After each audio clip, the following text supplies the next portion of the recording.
In this video, we're answering one of the questions from the community all about back-end systems. She asks, can we explain what back-end systems are? So we break down what a back-end system is, when to use it, how to use it, and why they're important when building your coaching business. Plus, I'll tell you which ones I think you should use.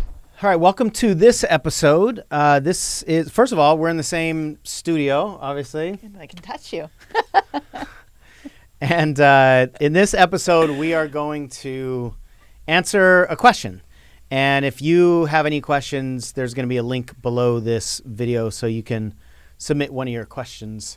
So what's our question? All right, Sean, I often hear about the importance of having back-end systems in place. Can you please give a few examples of back-end systems as it relates to building my coaching business? And who's that by? By Nikki Cervantes. Nikki. All right, back-end systems. Yeah, this is something that a lot of people ask about because we hear about it a lot. And I think, first of all, there's some misunderstanding of what it even means. I know we were talking about it yesterday, and you were thinking, I don't know if it was because this is what you used to think or this is what some people think. Like, what are some of the things that people think that the back-end systems even are? Yeah, like social media management, a team of people to help with editing, like YouTube videos, really like support, right? Like more of having like a team to do all the stuff that I didn't understand how to do and didn't want to do early on in my coaching journey. Yeah, and all of that can fit as a back-end system. And as we know with so many of these questions, we got to get clarity on what the question actually is. Right. So to Michelle's point, a back-end system is really just anything that happens in the background, right? We see you on camera if you're doing videos or you've got your blogs or whatever you've got on the customer-facing side. And then the back-end systems could be used as really anything on the inside of the business. So, I mean, it could even be like finances and operations inside and all of that. But I think the way it's used the most often, what I want to break down is the digital back-end systems. Like what happens when people come into your business and where do they go and what kind of platforms do you need to have and so forth. So let me start with an analogy. I want you to imagine that you've got a house, you know, your business is a house, and all the things that are customer facing is outside of the house, right? Like the social media and what you're doing on YouTube, or if you're doing advertisements, all of those are traffic systems designed to get people to the house, right? It's like people are out there and they're floating around the freeway or driving down the street. What can we do to get them to the porch of the house, right? And anything outside the house is what I'm calling customer facing right now. What you need to build a business is to have furnishings in the house. And what so many people have is they've learned how to create traffic, and they've learned, or they've maybe hired ad agencies, and people have taught them, or they've figured out a way to get traffic to the house. But even if you get people to come in the house, but there's no furniture inside, like what's the point?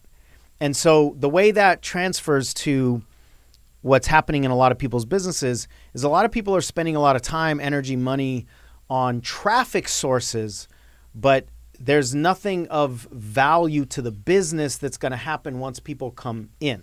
Once people, come to your website. So like a lot of people will hire somebody to do SEO on a website, but the website doesn't even have an opt-in page. Or the website doesn't have any products, right?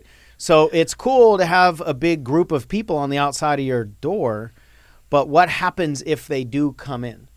And what's going to happen is nothing in terms of the business, right? Nothing's going to actually be sold, or we don't have a system of getting people on the phone. We don't know what it's going to be about. So I was actually just talking to somebody about this morning, where before we do all of this external strategy, there needs to be an internal purpose. There needs to be an internal, it's like furnishing the house.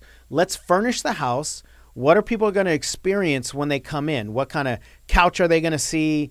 Do you have a nightstand? Probably not in the living room, but do you have a coffee table?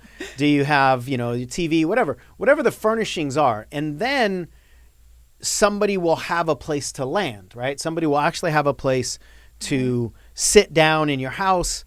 In the business reality, that means they're going to have content to consume. There's going to be blog articles. There's going to be videos. There's going to be something to nurture them when they're inside the house. And then once you have your furnishings, then you build the traffic sources backwards. So let's take, what was that reaction? Because, so here's what I keep seeing is those houses, and it's not even a house, right? That it's so beautiful on the outside. It looks so pretty on the outside. We have this beautiful lawn and everything's manicured and it's so polished and just looks so pretty. And then you walk through the door and you realize it literally was just a wall. Like it's not even, there's not even a house. 2x4s on the backside holding up the facade. Holding up the image of the house. But it's easier because all of that stuff feels fun. And trying to figure out where everybody's going to sit, Yeah, that's a really good point. So it's fun. And it's also what people see. It's decoration. It's decoration. So when you're walking down the street, what you see is the outside of everybody's house. Yeah. You don't see, number one, what's on the other side, but how the outside of that house was built in the first place. And sometimes there's not a lot on the other side. Sometimes there's so much on the other side, and we just don't recognize that in order to get to the place where they knew how to paint the house on the outside, they had to create all this clarity from inside the house, right? Because if you sell something to somebody, whether it's an idea or an opt-in or whatever the thing is from the outside, and they come into your house and it's completely different, right? Like on the outside, it looks like a Spanish, villa kind of house. And then you go on the inside, it's just all modern and everything is all rigid and cornered. That person that's attracted to the villa that's going to walk in the door is going to walk right back out the door because that's not the style that they actually want. Right. And in today's world, a lot of people are selling the facade because they think that the name of the game is to get people to walk in the door. The name of the game is to make sure they don't walk out the door once they come in the door, right? So this vanity marketing focus is doing a lot of damage to a lot of people. And I'm not saying that, anybody's out there to intentionally try to take people's money. I mean, of course, anywhere humans are, that's happening. But I'm not trying to paint a bad picture to, ad agencies or social media people or marketing or anything like that. But if your business is really about, getting customers and getting sustainability and having any sort of long-lasting success, then you need people to stay in the house when they come in. And what I've learned so many times is it really sucks to watch people walk out your house, especially if you paid for them to come in, right? If you paid for social media ads or you paid in any other way, then when they walk out, it doesn't only hurt because people are walking out, but the business hurts because money's walking out. And so the point here is you've got to be strategic in the way that you build this. From the customer standpoint, they're on a street, they see the house, they like the house, they go up to the house, they see some sign on the door that says this is what you're going to get if you come through the door. They open the door and then they're in the hallway. And when they're in the hallway, they're now in a different place, right? They're not out in the all the wild. Yeah, out in the wild, right? Out in the wild with all of the social media or all the marketing hustle and bustle and overwhelm and competition. Now they're in your house. And so they're only looking at your walls and they're looking at the pictures and they're looking at all this stuff. And so the hallway needs to be an extension of the sign that was on the outside of the door, which needs to be an extension of the way they saw the house from the middle of the street. And what you want is them to continue walking down the hallway. And as they walk down the hallway, once they see the living room, then they've got to want to be there. They've got to want to stay there. It's got to all be congruent and consistent. But that's the way the customer experiences it. The mistake that so many people make, especially in the coaching industry, is they build it in that sequence also. Yeah. And so if you build from the outside in, then you just got to hope that there's congruence. You got to hope that the sign on the door matches the feeling in the hallway, which matches the furnishings in the living room. And I've done that so many times as well. And when you build it that way, you're like, oh man, I got a bunch of people in the hallway. Now let me furnish the living room. Number one, it's just disjointed and it creates like a little bit of a sort of frenetic energy, but there's a huge likelihood that it won't be consistent, especially if you're creating them at different points of time, right? Like even if it's just a few weeks later, it's not going to be as consistent as if you do it in the way that I learned is the right way to do it, is you furnish the living room first. And then say, if we want people to sit down on this couch and enjoy this ambiance and have this food and these drinks, then what is the hallway that they need to walk down in order to want to sit in this couch? And if we want that feeling in the hallway, what's the sign on the outside of the door that's going to lead them into this hallway? And if that's the sign on the outside of the door, what does the whole facade need to look like? And that's when social media matters. That's when traffic matters. That's when you want people to come to your doorstep because you've got everything else built. So that's the analogy behind all of it. And we're going to get to some specifics here directly with social media and back-end systems and so forth.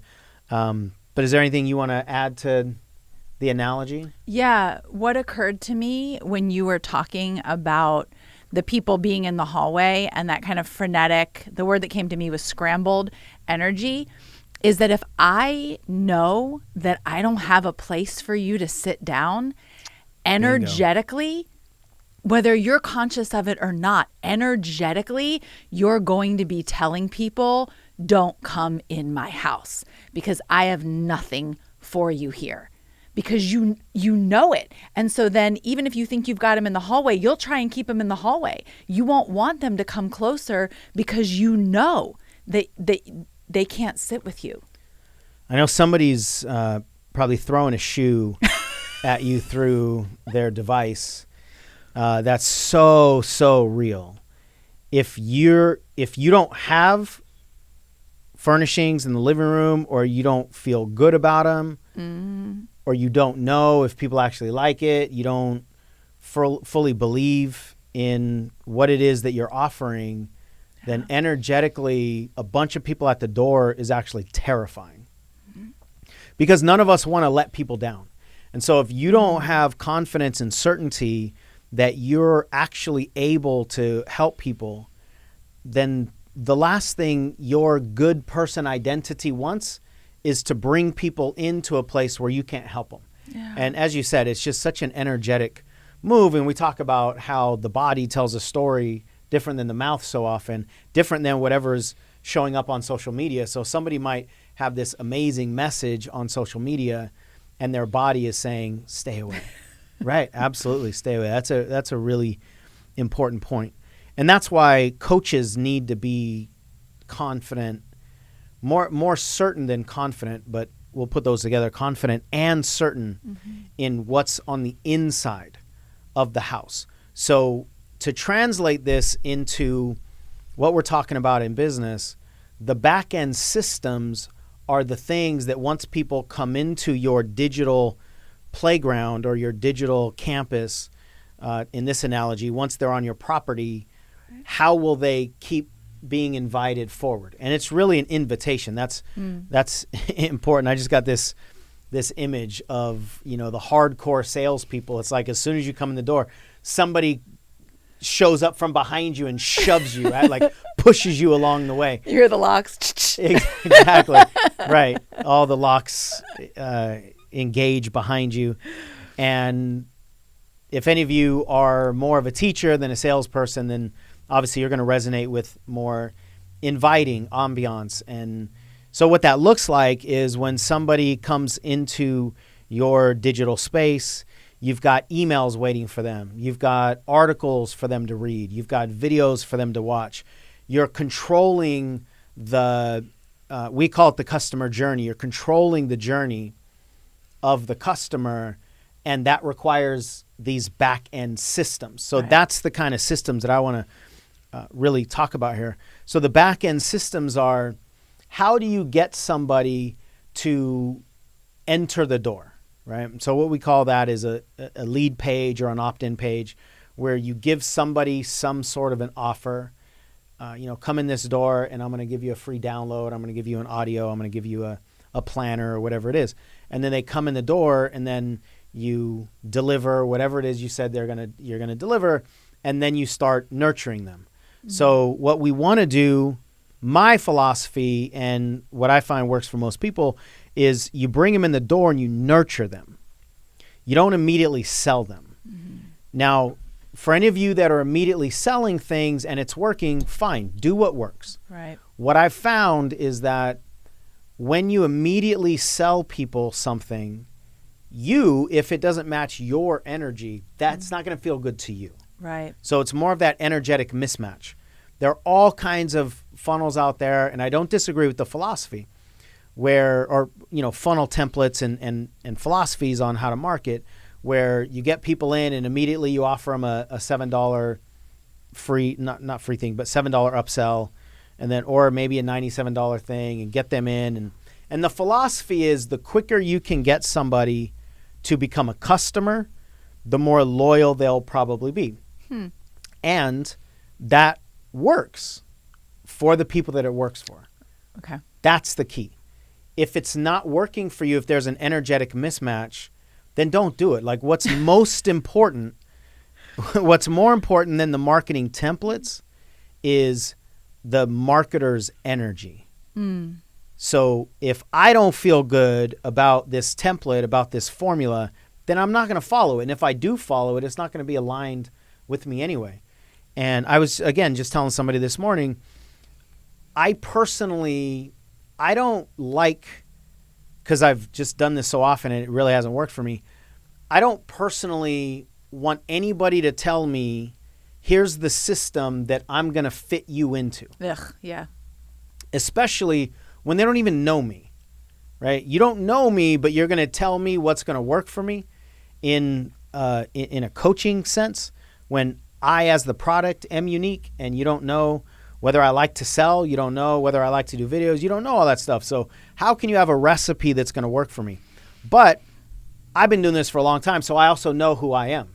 And I know what has worked and I know what hasn't worked. So when people are new in their journey and they don't have that sense of self-value or like what to protect themselves from, then it's easier, and the mind, as we talk about all the time, actually wants those buffet templates, right? Like, everybody can fit into this. You don't have to think about it. You don't have to worry about all the stuff that you're afraid of. I'm just going to take all that off your hands.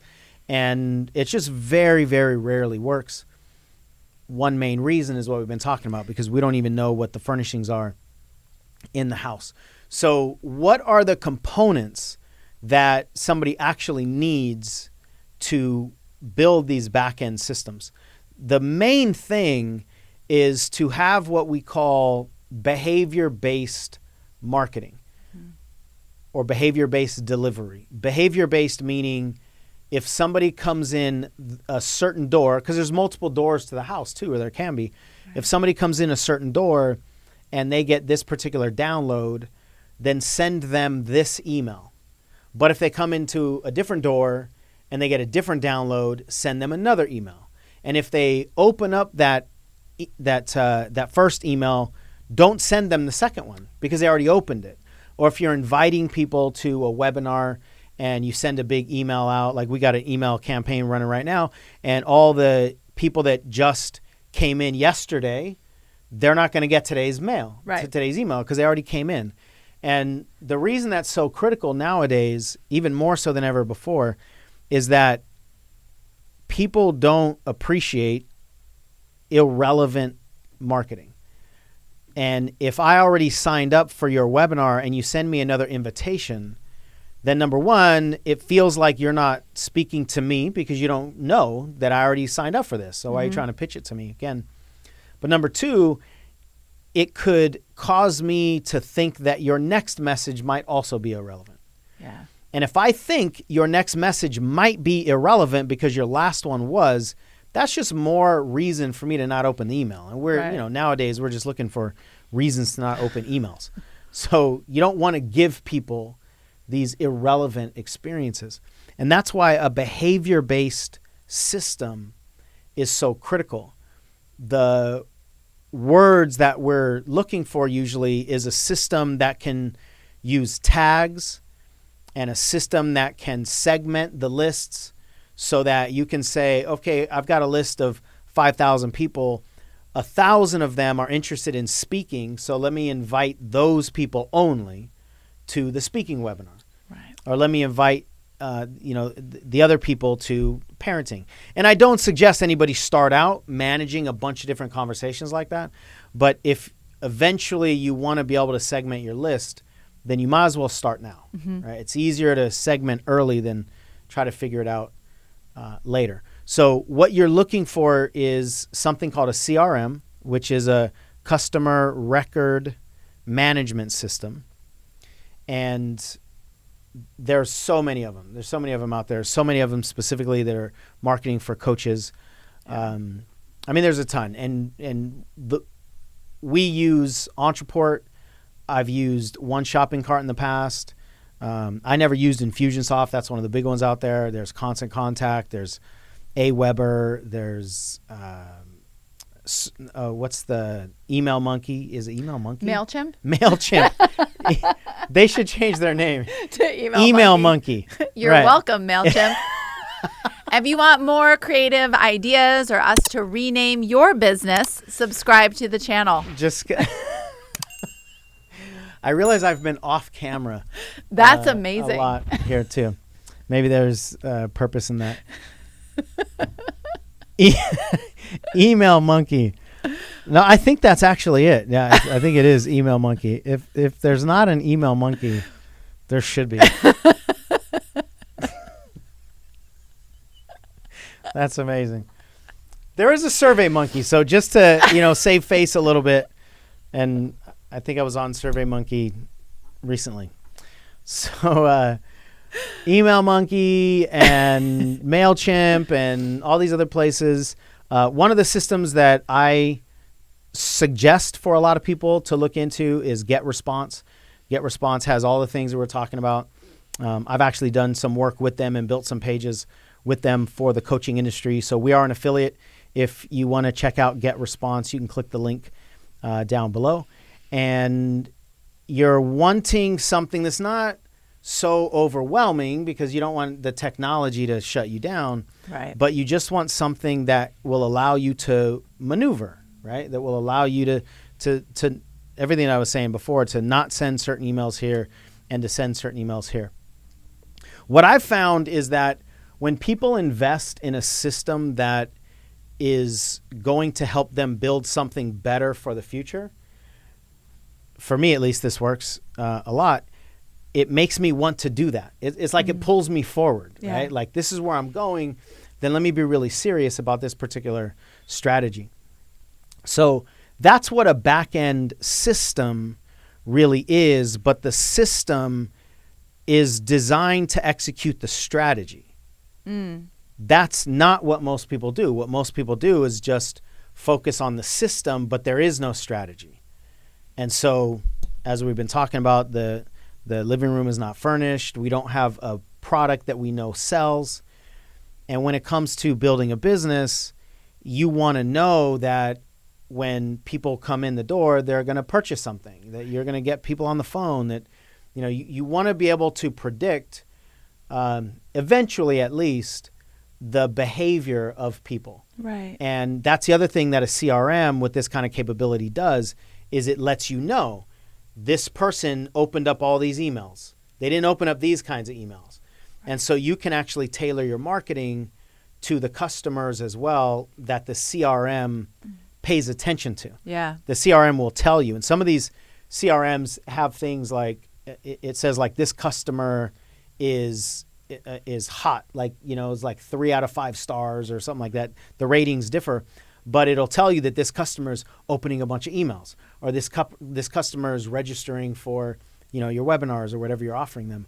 And then other customers are not. So I'm getting a little ahead of the game. And so this might not land for some of you that are in the earlier phases, but some of you need this to get to the next phase, right? You might already have people at the door, and you've learned how to bring them in and how to sell certain programs to them, but you're never going to be able to scale without a system like this, right? So Correct. This, in my experience, is a requirement to go to another level and to be able to scale and to do what a lot of people want to do, which is create online courses and create ongoing webinars, or ongoing evergreen systems, rather, whether it's with a webinar or some kind of product or whatever. Like, a lot of people want the benefits of a systematized business, but they don't know how to systematize their business.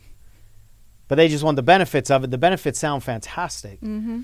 In order to systematize a business, you need some kind of back-end system like this. Anything I forget? I don't think so.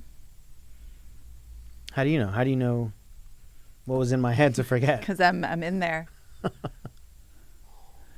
Yeah, I like what you just said, actually, about the understanding. It helps with tracking. That's the thing that I think is really critical, is that it helps us pay attention to all of the metrics to see which email lands, which subject lands, who the ideal client is. I mean, I remember a few years ago, you were running a course, and somebody from the team had reached out to me because you guys had identified, like, in this moment for this particular program, like, we're talking to you. So does this actually resonate with you?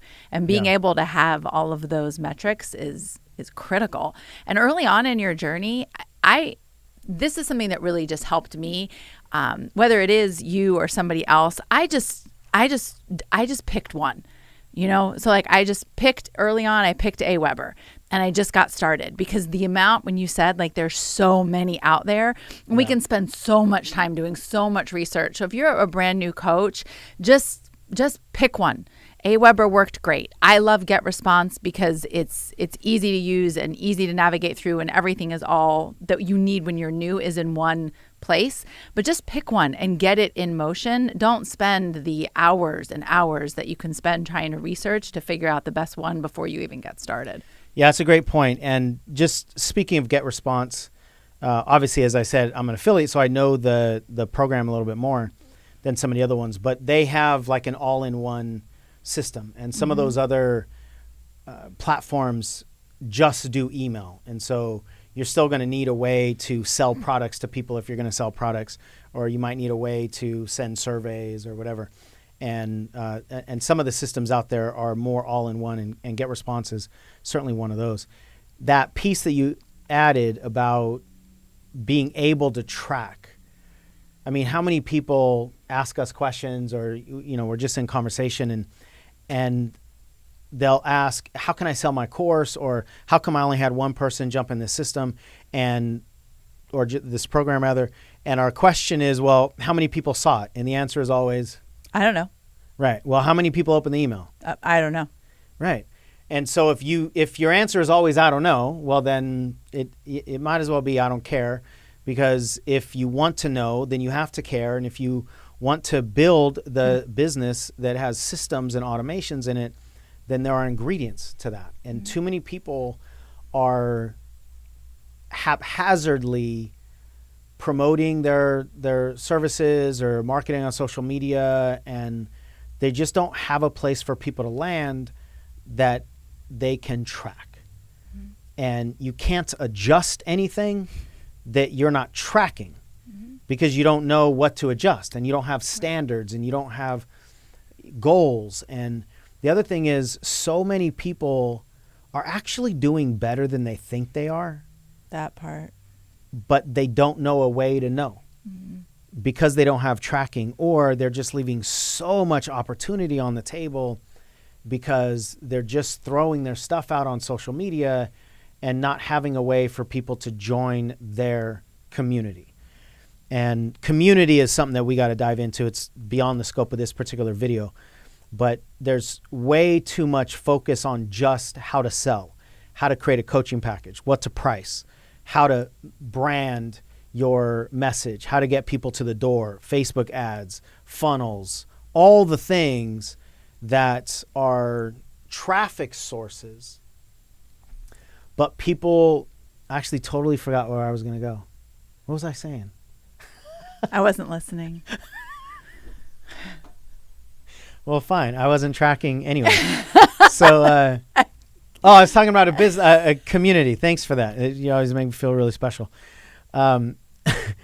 So there's all this focus on all the, like, how to sell and what programs to sell and all that. But if you don't have a community to sell it to, then you have no business. Without an audience, there isn't a business. And without a CRM program or these back-end systems, it's impossible to build that audience. So it's absolutely critical for a business. Nikki, we hope that landed well for you. We hope we gave you some stuff to not just think about, but implement. And if you do have any further questions, then please let us know. As we said earlier, if you have any questions about your business, there's a link down in the description. You can click on that and shoot us a question, and maybe we'll do a video on one of your questions. But for that, you got to be subscribed to the channel so that you can get notifications. Because we track that. Because we track that. We're watching you. You right there. No.